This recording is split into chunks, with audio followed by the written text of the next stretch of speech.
astounding how significantly one idea can shape a society and its policies. Consider this one. If taxes on the rich go up, job creation will go down. This idea is an article of faith for Republicans and seldom challenged by Democrats, and has indeed shaped much of the economic landscape. But sometimes the ideas that we are certain are true are dead wrong. Consider that for thousands of years, humans believed that the Earth was the center of the universe. It's not, and an astronomer who still believed that it was would do some pretty terrible astronomy. Likewise, a policymaker who believes that the rich are job creators and therefore should not be taxed will do equally terrible policy. I have started or helped start dozens of companies and initially hired lots of people. But if there was no one around who could afford to buy what we had to sell, all those companies and all those jobs would have evaporated. That's why I can say with confidence that rich people don't create jobs, nor do businesses large or small. Jobs are a consequence of a circle of life-like feedback loop between customers and businesses. And only consumers can set in motion this virtuous cycle of increasing demand and hiring. In this sense, an ordinary consumer is more of a job creator than a capitalist like me. That's why when business people take credit for creating jobs, it's a little bit like squirrels taking credit for creating evolution. It's actually the other way around. Anyone who's ever run a business knows that hiring more people is a course of last resort for capitalists. It's what we do if and only if rising consumer demand requires it.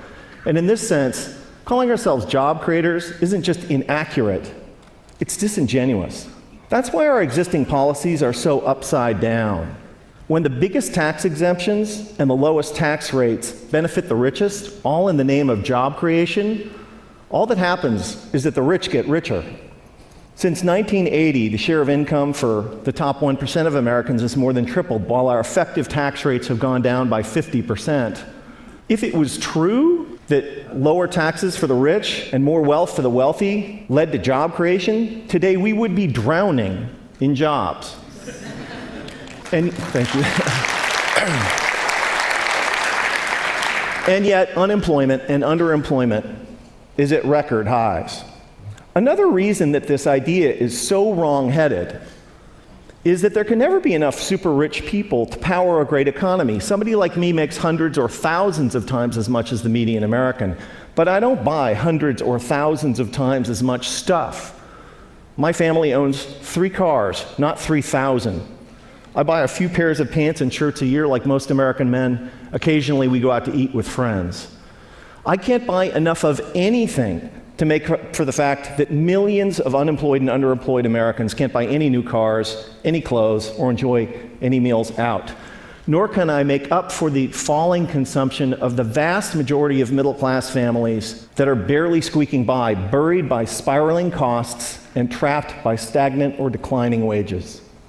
Here's an incredible fact, that if the typical American family still retained the same share of income that they did in 1970, they'd earn like $45,000 more a year. Imagine what our economy would be like if that were the case.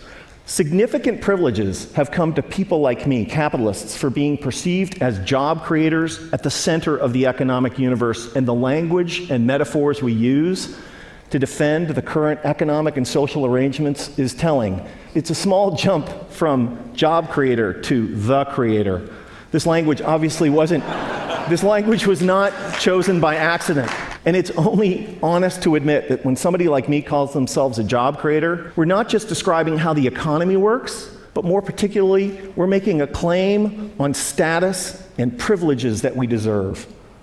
Speaking of special privileges, the extraordinary differential between the 15% tax rate that capitalists pay on carried interest, dividends, and capital gains, and the 35% top marginal rate on work that ordinary Americans pay, is kind of hard to justify without a touch of deification. We've had it backwards for the last 30 years. Rich people like me don't create jobs. Jobs are a consequence of an ecosystemic feedback loop between customers and businesses. And when the middle class thrives, businesses grow and hire, and owners profit. That's why taxing the rich to pay for investments that benefit all is such a fantastic deal for the middle class and the rich. So, ladies and gentlemen, here's an idea worth spreading. In a capitalist economy, the true job creators are middle class consumers.